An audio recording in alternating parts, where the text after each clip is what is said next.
Imana ishimwe. Umwanya muto dusangira inyigisho itubwira umubatizo wa mpwemu yera. Tugomba tuyibukanye, turamaze kwiga kenshi, hari abatarayiga kumbura ari bashasha, ariko twagomba tubigarukeko kugira ishengero ryibutswe urufatiro rihagazeko. Haleluya, haleluya. Turasaba Pasiteri Christine adufashe. Turasoma ibisomwa byose amace tuja mu nyigisho. Turabanza dusome mu bya itanguriro igice cya mbere. Turasoma umurongo wa 2 naho twohera ku gace ka 2 mugabo usome wose ntaco. Haleluya. Itanguriro igice cya mbere umurongo wa 2 havuga ngo isi ntiyari bwagire ishusho kandi nta cari kuri yo, umwijima wari upfutse ibenga rinini. Amen. Kandi mpwemu w'Imana yatambatamba hejuru y'amazi. Amen. Turasoma igisomwa igira 2 kiri muri Yoweri 2. Turasoma umurongo wa 28 na 29.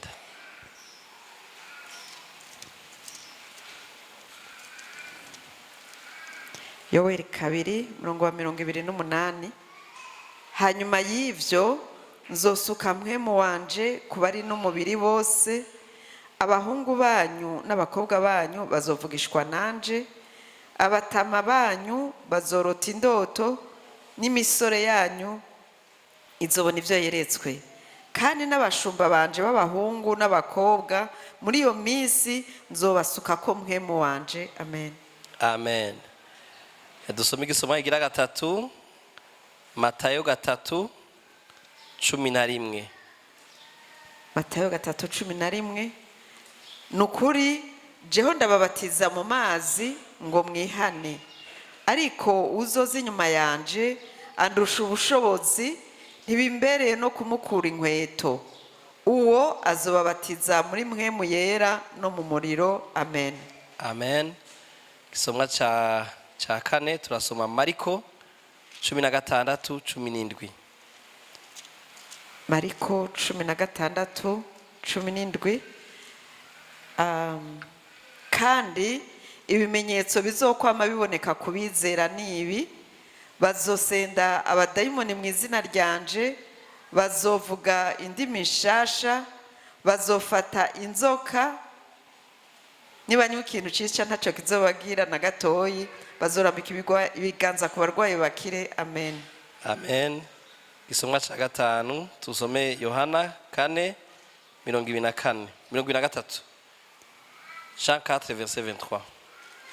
Yohana 4:23. Ariko igihe kiza kandi kirashitse, niho abasenga b'ukuri bazosenga data mu mpwemu no mu kuri, kuko data arondera abamusenga bameze batyo. Amen. Hama dusome igisomwa ca 6 rico turangiriza ko mu byo dusoma. Turasoma ibyakozwe n'intumwa 1:5. Ibyakozwe n'intumwa 1 umurongo wa 5. Kuko Yohana yabatirisha amazi, ariko mweho mu minsi itari myinshi muzobatizwa na mpwemu yera. Amen. Dukomere Imana amashi gumukozi Imana dusomeye. Uhoraho Mana, twongeye kwisengera ku ijambo ryawe. Rino jambo turasenga ngo mpwemu yera arihishure, mpwemu yera twigishe, mpwemu yera akora igikorwa cyamuzanye mu bugingo bwacu, kuko yazanywe ngo no guhishura jambo w'Imana. Kandi dufise mpwemu yera ngo atwigishe, nta nakimwe dushobora gutahura. Ni benshi baza amajambo yawe Mana, bashobora kuyasubiramwo, bayashize mu mutwe, bayigisha n'abandi, ariko ayo majambo ataca bamariye kubera atahishurwa arimo. Natwe turisenge ngo ano majambo ave mu bwenge, ariko amanuke mu mpwemu zacu. Ano majambo dukorere, ano majambo abo ubuzima bwacu, ano majambo azana impinduka mu kubaho kwacu. Urakoze data, icubahiro n'ishimwe byongere kuba ibyawe mu izina rya Yesu Kristo, amen. Ino nyigisho ni inyigisho izobandanya. Ubu nagomba nkore ku duce tubiri ngo twibukanye mpwemu yera wari we, hama ndaza kuvuga umubatizo wa mpwemu yera nk'isezerano ritarashika. Naho twamaze kurishikamo, ndashaka tubanze turabe nk'isezerano icyo Imana rivuze ko ritarashika. Haleluya, Imana ishimwe. Igisomwa cya mbere badusomeye kiri mu Itanguriro, iratubwira ngo isi ikiri ruziba, ngo mpwemu yera yatambatamba hejuru y'amazi. Yari uruziba, hama ngo mpwemu yera yatambatamba hejuru y'urwo ruziba, ngo urwo ruziba rwari kw'amazi. Haleluya, Imana ishimwe. Ngana barageze ukivuga ngaha, abasobanuzi ba Bibiliya baravuga yuko mu Itanguriro rya mbere hagati y'umurongo wa mbere n'uwa kabiri ngo ni igihe kinini cyane, haciye igihe kinini cyane. Kandi baravuga ko hagati y'umurongo wa mbere n'uwa kabiri ariho Satani yatiburirwa mu isi. Satani ho yatiburirwa mu isi hagati y'umurongo wa mbere n'uwa kabiri. Abo basobanuzi ba Bibiliya icyo bahagarara ko cyane ni iki? Kandi ugiye kubiraba, je ubwenge bwanje bwaravyemeye ko ari ukuri. Sinzi ko nawe ubwi wabuza kuvyemera no munsi. Icyatumye nanjye ndavyemera uko babisobanuye nuko Imana yacu tuzi ni Imana irema ibintu byose mu buryo novuga buhimbaye butangaje. Ariko umurongo wa kabiri utwereka ibintu bidasa neza, ngo isi yari ikiri uruziba. Uruziba ni vyondo, ni ibintu bisa nabi. Rero uvuga ati vyogenda gute kw'Imana? Ya Mana sinzi ko murabona n'ubunyegeri buriko baratonda idefire buriko buragenda, burateye igomwe. Ubunyegeri bumwe duhonyora tumenye ko twanabwishe. Uri kuraburaba, sinzi ko uraraba inyoni mu kirere, uri kuraba inyoni ziko ziraguruka, urasamara. Uri kuraraba ivyaremwe vyose biri kw'icubahiro c'Imana. Haleluya. Ariko ngo ico gihe ku murongo wa karavuga ngo isi yari uruziba. Ukimvira none ya Mana vyoshoboka gute ko irema isi ari uruziba? Igitangaje ngo mpwemu w'Imana ngo yatambatamba hejuru y'urwo ruziba, ibishanga birabishikuraba, ibishanga birashisha. Ariko abo basobanuzi bacavuga ngo igihe Satani atiburiwe mu isi n'igice gatatu c'abamarayika, ngo isi yarononekaye, ubwiza ari ifise ubwa mbere bwarononekaye, ikirashisha. Mugabo Imana ntiyayiretse, ntiyayihevye, yacishira ku burinzi bwa mpwemu yera. Yacishira hejuru uburinzi bwa mpwemu yera, avuga ati uko bigenda kose naho ndahagusanga ndagutiburiye. Kandi kugira ihamusange yakoresheje we nanje. Haleluya, haleluya. Kugira Satani, Imana isange Satani muri ino si yaruruziba, yaciye irema umwana w'umuntu mu ishusho yayo, kugira Satani nahari niyabona umwana w'umuntu yibuke ya Mana yamutibira ava mu ijuru. Haleluya, haleluya. Bene data, mpwemu yera rero, tugarutse kuri ka gace ka mbere, mpwemu yera ni Imana. Ni Imana. Abakristo benshi bariko bavuga mpwemu yera bumva ngo ubushobozi, ariko mpwemu yera ni Imana. Imana yishe mu buryo butatu, mu butatu bweranda. Mana data yagaragaye nka nyen'umugambi. Haleluya, nyen'umugambi. Nyen'umugambi muri we yishuye mu bintu bibiri, yishura muri jambo, yishura no muri mpwemu. Haleluya. haleluya. Jambo ni igikoresho, jambo ni nyundo. Mugi nyundo irakeneye umwubatsi ayihondesha, haleluya. Izi sima dukoresha, isima n'ibikoresho vyiza byo kubaka, mugabo birakeneye umukozi abikoresha. Jambo rero ubwiwe yamafatanye na mpwemu yera kugira igikorwa gikogwe, kuko ngo ubwa mbere na mbere jambo yariho, haleluya, haleluya. Mpwemu yera ni Imana.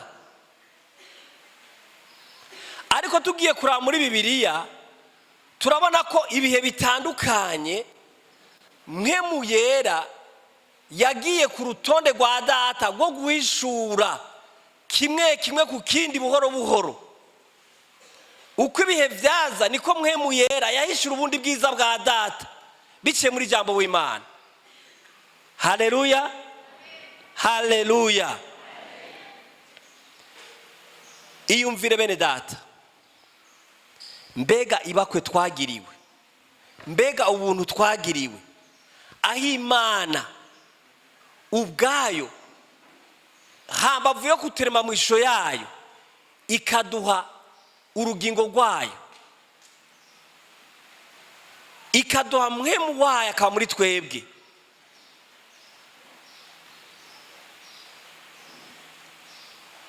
Novuga ngo mwisi ubucuti bukomeye cyane kandi bwimbitse, ubucuti novuga na Bibiliya ifatiraho mu kuduha igicapo c'ubucuti twatezogerana na Yesu, n'ubucuti bw'umugore n'umugabo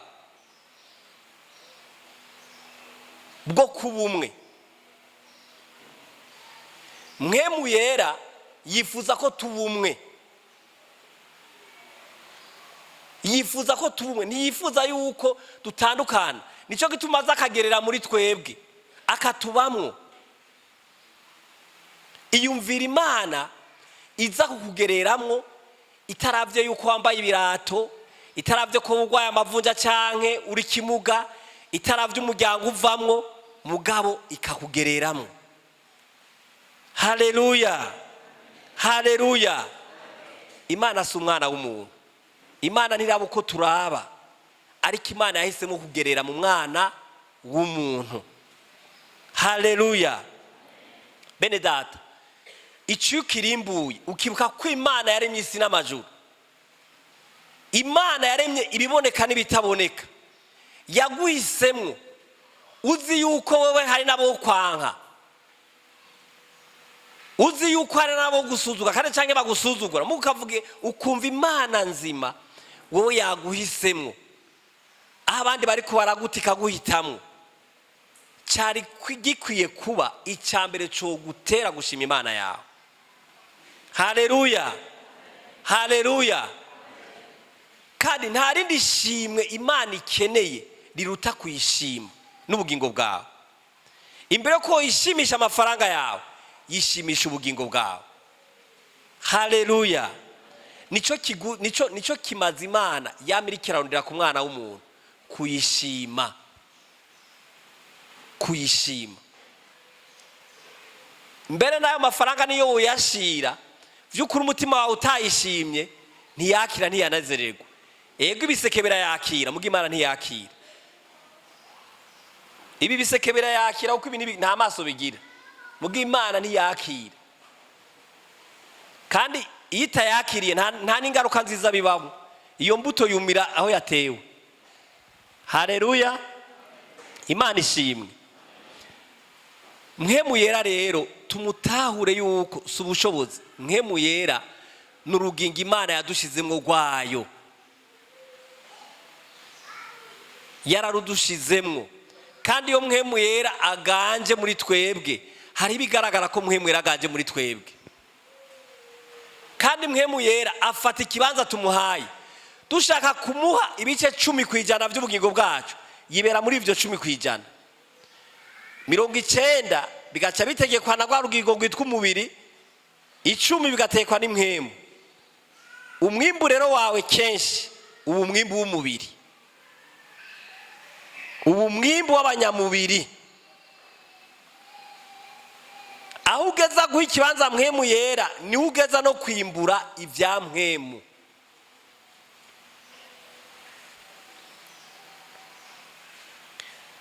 Mpwemu yera rero ikibanza bamwo ni kimwe cyonyine mu bugingo bwacu, ni ikibanza cyitwa impwemu, kuko umuntu agizwe n'ingingo zitatu.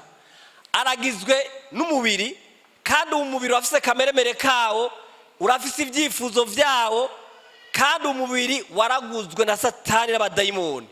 Uyu mubiri vyawo nivyo kurimbuka, kandi bizorimbuka. Hama hariho impwemu. Impwemu n'urugingo umuntu atarakizwa ruba rwarapfuye, ruba rusa na bateri yazimye, bateri itagira umuriro. Iyo umuntu yihanye rero biba bisa nuko iyo telefone cyangwa iyo bateri bayisubije ku muriro, yakiriye ubuzima bw'umucanwa.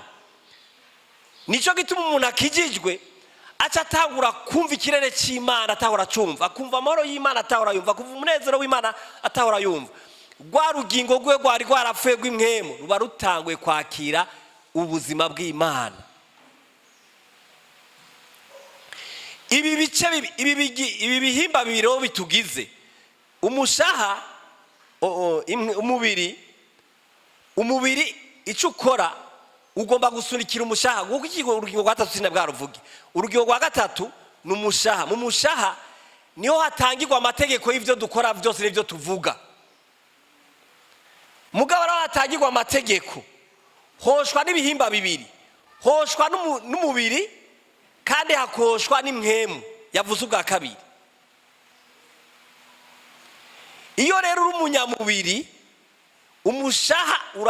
umubiri uraganza amategeko menshi y'ibyo ukora akava mu mubiri, ugasanga wowe urakijijwe mugabo ugumukora iby'abanyamubiri. Ariko bwa buzima bw'impwemu wabwakiriye bukagwira muri wewe, buriganza nabwo akariko butanga amategeko ku mushaha wawe.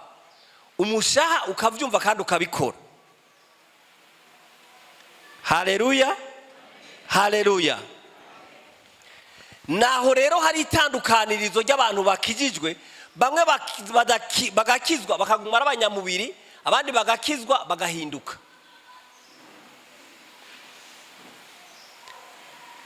Icyo nico gikorwa, novuga ko ari cyo gikorwa nyamukuru cyo tuma dutahura umubatizo wa mpwemu yera akamaro kawo. Si ukugira tuvuge indimi zitamenyekana, oya, izo ndimi zitamenyekana ni igikorwa kitwambika imbaraga zo gutsinda yuko tuganzwa n'umubiri. Haleluya, haleluya.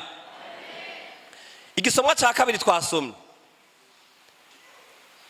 n'ubuvugishwa bw'umuvugishwa w'Imana yitwa Yoweri. Yoweri ari mu bavugishwa Bibiliya tubwira, cyangwa abakozi abasesanguzi babira tugira ngo nabavugishwa batoyi. Kubera iki? Bavugishijwe bikeyi, mugabo bikeyi avugishijwe Yoweri yaravuze kuko niwe muntu yavuze neza ibyo kuza kwa mpwemu yera mu buryo butomotse, mu buryo busobanutse kurusha abandi bose. Ngo mu nyuma y'ivyo nzosuka mpwemu wanje ku bari n'umubiri bose. Yoweri yari umuvugishwa w'isezerano rya kera, ngo nabivuze. Kandi mu isezerano rya kera hari ukuntu mpwemu yera yakora atari cyo kimwe nuko ariko akora mu isezerano rishasha. Hari ukuntu yakora, hari ukuntu yari yahishuwe bitandukanye n'ukungene novuga harabaye inyongera. Mu isezerano rishasha ibintu byarasobanutse cyane kurusha mu isezerano rya kera. Mu isezerano rya kera mpwemu yera yakora gute? Mu isezerano rya kera mpwemu yera yakorera ku bantu batarenga batatu. Yakorera ku bantu batarenga batatu. Mpwemu yera yakorera ku mwami, kuko umwami yimikwa n'umuvugishwa. icyo gihe muri kamusuka kw'amavuta yo mu ihembe ariko aramwimika mpwemu yera yamuzako. Umwami rero rimwe na rimwe agasa n'uko ari n'umuvugishwa agahumekerwa n'Imana, kuko igihe mpwemu yera yakorera ku mwami novuga ntitwari mu kintu novuga teokrasi cyane uburongozi bw'Imana mu bantu.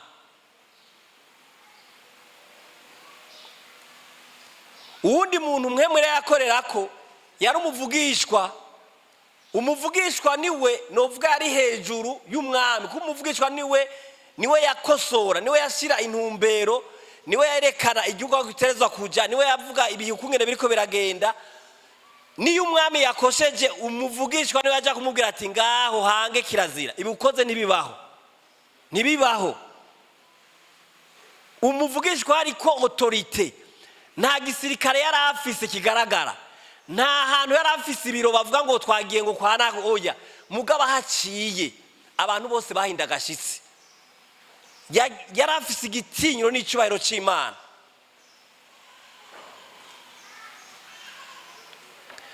Uwundi muntu agira gatatu mpwemu yera yakorera ko yari umuhereji mukuru. Umuhereji mukuru niwe yaserukira ihanga ry'Isirayeli akagenda ahari isanduku y'isezerano n'aya matara, niho hari icubahiro c'Imana hitwa hera hahera. Niwe wenyene yaserukira ubwoko bw'Imana mu kuja mu bwiza bw'Imana. Murumva rero Yoweri nawe yari karavugishwa bino bintu mu bwenge bwiwe, nawe navuga ati ibintu biriko ndavuga nibiki, ko yari kavuga amateka atandukanye n'ivyo yahoramwo.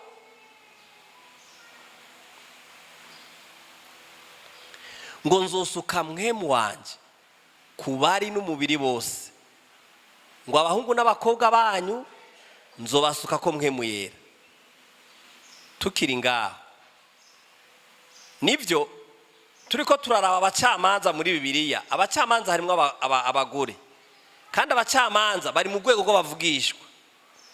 Mugabo urabona yuko mpwemu yera ni nk'uko umenga uravye umwami, umuvugishwa, umuhereji mukuru bari abagabo. Rero kuva atanguye kuvugishwa ngo nzosuka mpwemu wanje ku bari n'umubiri wose, ngo abakobwa n'abahungu banyu, aho biba bitanguye gucangana. Nzobasuka ko mpwemu yera. Arabandanya ngo abatama n'abatamakazi banyu bazogira inzozi nzobakoresha. Haleluya. Mu Mana biraryoshe, mu Mana nta rotreti baho. Rotreti ba usinzira bagaca kukubika bakabika umubiri wawe. Haleluya. Umuntu ariko yumvira gufata rotrete mu vy'Imana kirazira, nta rotreti baho. Itegure gumukora guti Imana ivuze igifirimbi yanyuma ati taha. Haleluya. Erega niyo ni faveur Imana yatugiriye kutadushira muri rotrete n'ubuntu. Haleluya. Hari handi ro hakomeye hoho haratangaje ngo n'abagurano banyu. Yo, abagurano. Ahamwe bavuze abagurano, ndazi muca muja kuraba baboyi banyu mu mazu yanyu n'abayaya haba namba. Umugurano ni ari nyuma cyane y'umuboyi n'umuyaya. Mu bihugu vyabayemwo ivyo kugura abagurano nka Amerika ya ruguru canke y'epfo, kuko abagurano menshi bakora muri Afrika. Abagurano bagereranywa n'inyamaswa, kugira tuja kugura impene ku isoko bakayasamika ukaraba kwikwijya amenyo. Abagurano babagura baravye kungene bakomeye n'imyaka yabo, kandi abagurano babagura kugira bagura ibitungwa. Nukuvuga umugurano wamuguze ukabona reka akora neza, wacu mujana ku isoko, hari isoko y'abagurano kugira bagurisha impene. Kandi nibaza ko banamugaburira neza kugira agenda akomeye uze kumugurisha menshi. Ikibabaje ro kubagurano ni iki? Umugurano wari umufise ko ububasha bwo kwabaho cyangwa atabaho, ushatse waramwica. Amategeko yakurekurira kumwica. Mugabo yumvire Imana iri kiravuga ngo n'abagurano banyu nabo nzobasuka ko mpwemu yera. Haleluya. Haleluya. reka tugaruke mu vyacu dutahura tuje mu bisanzwe dushobora gutahura kandi bisobanutse mu bwenge bwacu. Dufate nyene icubahiro umukuru w'igihugu arakwandikiye agakete cyangwa aragutumye kw'intumwa ati burya ejo ndakeneye kuza kuramutsi wawe kandi nzoza ndakuzaniye ingabire, kandi agashavuga ugasanga yagendeye mu bosi umwe nyene afise inoti kandi abaheza acavuga ati mugabo nkeneye yuko abantu bawe bose bo mu nzu bazoba bicaye muri saro n'abayaya n'ababoyi bose bicare muri saro hajya nyene hamwe bari bajeje kugira isuku nabo bahicare ndabasange mwese muhari. Agaca bazanira kado imwe mwese nimba ari kosime akazana agafata iyo haye shebuja akaba ari yaho umuboyi. Ngaha nibangahe bonezerwa niyo ngabire baba bosi ngaha bonezerwa nibande bonezerwa naho yo bizimbye umaze kubona yayiguha agaca hano umuboyi wawe uravuga uti harimo akantangiriye nzokwigurira yanje. Erega n'Imana ariko yagize none yumvira yafashe mwemu wayo bati jewe ntawe ntoranya numwe n'abagurano nzobasuka ko mwemu wanje. Bamwe mwakira kwiteka bamwe mwasuzugura duha Imana icubahiro tuyikomera amashi menshi iragaheza giga. Nitoranya ku butoni, nitoranya ku butoni nta cireguzo dufise na kimwe. Bamwe bivanga mu vyaha kubera agahimbo bamerewe neza babura niyo babishira, abandi bivanga mu vyaha ngo ntibagira ico barya ngo boca bapfa batagiye mu vyaha. Nukuvuga bose bariko bahona umwe wese afise ivyitwazo vyo guhona, ariko Imana aracitakoze ku mwana w'umuntu kugira ashikire kiramurondera gushika. Haleluya, haleluya. Ugomba kuba mu vyaha ivyitwazo biruzuye, ivyitwazo biruzuye, ariko nta cireguzo na kimwe dufise imbere y'Imana. Haleluya. Iryo ni isezerano Imana yavuze kera. Yoweri yabayeho mu myaka y'amajana 7 cyangwa hagati y'imyaka amajana 7 n'amajana 8 imbere yuko Mesiyaza. Muguno munsi ko tuvuga buno butumwa iryavuzwe ryaratasha cy'imyaka 2000. Iryavuzwe ko Imana yabivuze ko n'abaguranizo basuka kuri mwemu yera birahari, birahari. Mugabo benshi barabikinisha. Haleluya. Igisomwa cya gatatu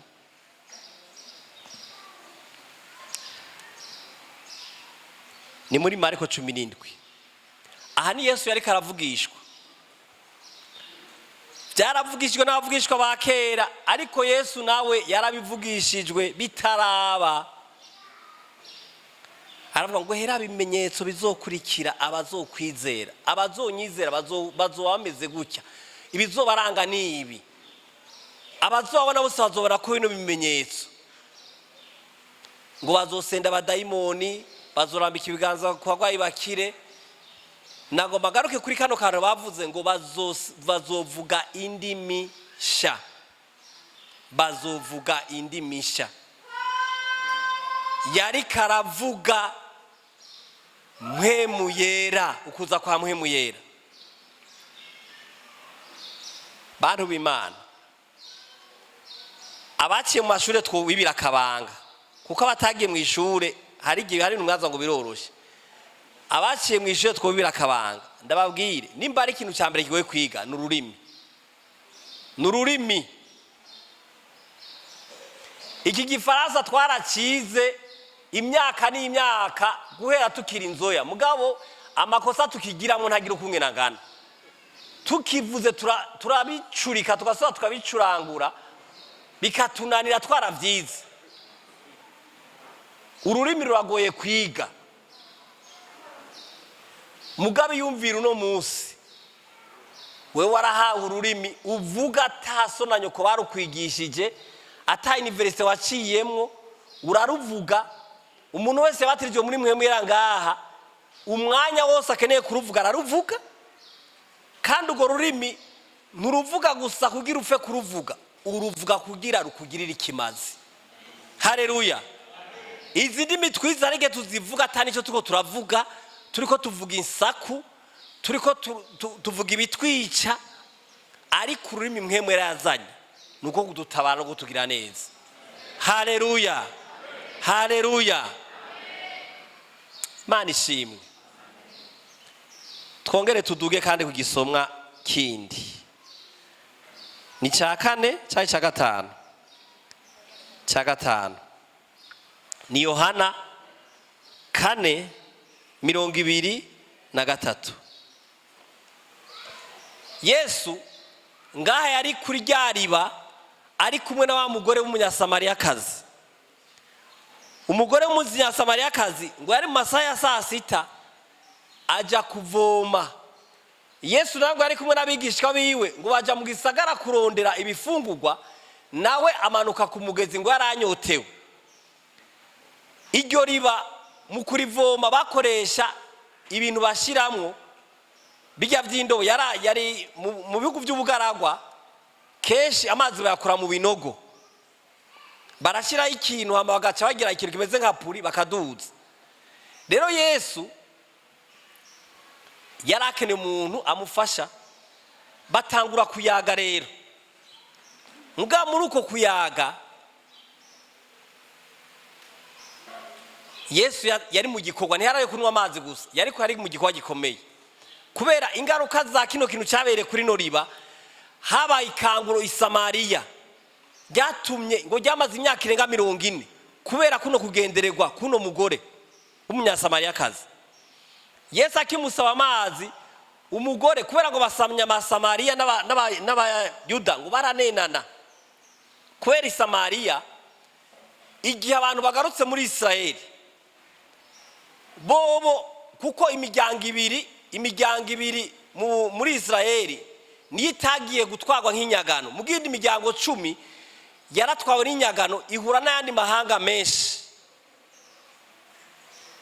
Mu kugaruka rero kw'iyo miryango bagaruka muri Israeli, bagarutse baramaze kugira imigenzo yindi, barahinduye ukugene basenga, novuga baramatanye n'abanyamahanga, kandi muzi ko abanyisraeli cyaraza ko amatana n'abanyamahanga. Bagarutse rero baca bashikira mu bisagara byabo, ya miryango ibiri ikamu bisagara byabo. Abanyasamariya rero n'abiyudaya baranenana cyane. Nico gituma Yesu umunyamasamariyakazi ntiyashotse amwakira n'igigumbagumba, ahubwo yaranatangaye. Yavuga ati mbega we nturi umuyuda, bishoboka gute kunsaba amazi? Sorry. Ati wewe bishoboka gute kunsaba amazi? Wewe nturi umuyuda, je ndi umunyasamariya. Yesu aramubwira ati iyabuzi uri karagusaba amazi, iyabuzi. Hama barayaga, baravuga ivyerekeye gusenga. Aramubaza ikibazo ngo tibega twego ko dusengera ku misozi, tw'abanyasamariya twe dusengera ku misozi, ntabwo musengera i Yerusalemu, none ugusenga nyakuri n'ukuhe? Yesu acaramwishura ikintu, novuga yamwishuye inyishu y'ubuvugishwa, ko yavuze ngo ibigiye kuba bitaraba, yari kavuga umubatizo wa mpwemu yera. Aramubwira ngo igihe kiraje kandi niki, igihe kiraje kandi niki, ngo abasenga Imana bagiye kuyisenga mu mpwemu no mu kuri, ngo kandi data ngo arondera basenga gutyo, ngo nibakeneye abasenga gutyo. Haleluya, haleluya. Umukristo wese arakwiye kuba ubusenga mu mpwemu no mu kuri, arakwiye gusenga mu majambo yumvikana, kandi arakwiye no gusenga mu majambo ya mpwemu. haleluya haleluya. Ngo data ariko ararondera abasenga bacyo, ngo ariko aragendagenda arondera abasenga bacyo, abasenga mu mpwemu no mu kuri.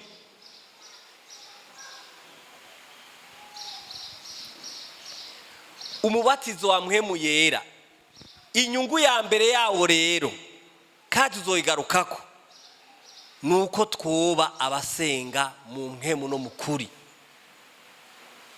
Kuko icyitwa gusenga ni igikoresho Imana yahaye umukristo wese kugira agendere mu buzima bw'intsinzi. Kuko Imana irazi neza ko ino si tubayemwo Satani aganje, mugabo hambavu ya buno bwami bwa Satani buri ngaha mu isi, Imana yimitse ubundi bwami bw'ijuru, kandi ubwo bwami butegerezwa kubaho. Kandi ubwo bwami subuzosenyuka nkuko Babiloni yasenyutse, subuzosenyuka nkuko ubwami bw'Abaroma bwasenyutse, subuzosenyuka nkuko ubwami bw'Abaperesi n'Abamedi bwasenyutse. Ngo ni ubwami bw'ibihe bidashira nkuko Daniyeli yavyeretswe. Haleluya haleluya. Muribuka Daniyeli yerekwa ngo ibuye ngo riturutse ahantu hatamenyekana, ngo ryakubise ku birenge vya cagishusho, cagishusho cerekana ubwami butanu bwakurikiranye mu isi. Ngo iryo buye ngo risenyutse rikamena ico gisho, ngo haciye havamwo umusozi munini. Haleluya. Ngo ubwami butazokugwaho bwarimitswe. Haleluya. Ubwo bwami ninda buyoboye uno munsi yitwa mpwemu yera. Haleluya. Niwe mwenye kiti mu ishengero ry'Imana, niwe aganje, niwe twese dupfukamira kugira tugendere mu ntumbero za data. Haleluya haleluya. Mwene data, ndakwifurije kugira inzara n'inyota yo gusenga mu mpwemu no mu kuri. Kandi bene data, iyo wagiye gusenga, iyo wabaye mu gusenga mu mpwemu no mu kuri, ndababwire na runo ruzuba ntagumva, rero rugize ubwinye rikaze hanze ntagisubira kumva, kubera akayaga ka mpwemu yera gaca kama kahari, ibintu biroroha, ibintu birava kuba mekanike bikaba hydraulique. Haleluya. Ubundi Satani yashaka ibintu be mekanike, ibintu vyo kunigana. Bene data, umubiri mukagomba kunigana n'umubiri ntaho uzoshobora. Umubiri uhanisha impwemu yawe. Haleluya. Umubiri kugira uceceke nuko impwemu yawe ikomera, nuko impwemu yawe iganza. Haleluya. Ibikoresho byo kugira impwemu yawe iganza Imana yarabitanze kera. Iryavuzwe ryaratashe. Impwemu yera yarasutswe kubari n'umubiri bose, abahungu n'abakobwa, abatama n'amatamakazi, no gushika kubagurano. Mpwemu yera yarasutswe. Uruhara n'urwawe, uruhara n'urwawe.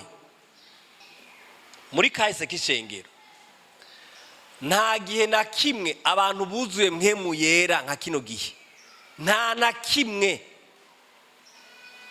kimwe igihe isi yigeze ibaho irimo abantu buzuye mpwemu yera nk'uno munsi.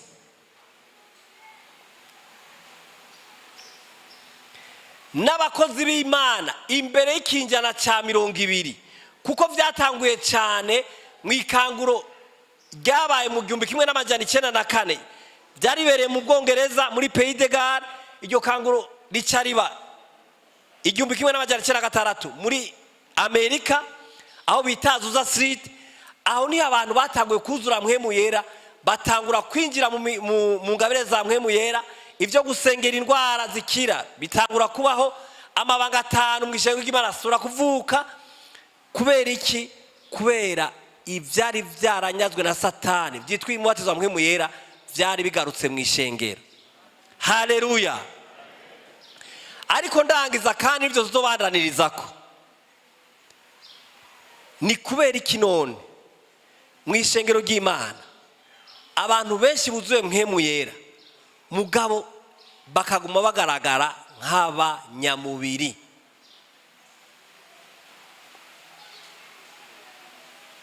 Iki kibazo kirakomeye. ikibazo kirakomeye. Mwibuke Yesu amaze kuzuka, ndangiza, yaragendeye intumwa, twabisomye, arabibutsa ngo Yohani Batista yabatiza mu mazi menshi, ariko mweho mu minsi mikeyi muzokuzura mpwemu yera, muzohabwa ubushobozi kugira mushobore kunshingira intahe i Yerusalemu, i Yudaya, i Samariya, gushika ku mpera z'isi. Haleluya. Ntidushobora kushingira intahe Kristo, ntidushobora kugaragaza ubwami bwa Kristo mpwemu yera ataganjije muri twebwe. Haleluya. Haleluya. Ibi rero bene data, mpwemu yera umuntu wese yarahawe umugabane wiwe, uwakijijwe yarahawe umugabane wiwe, kandi novuga ngo umuntu atafata nka nkama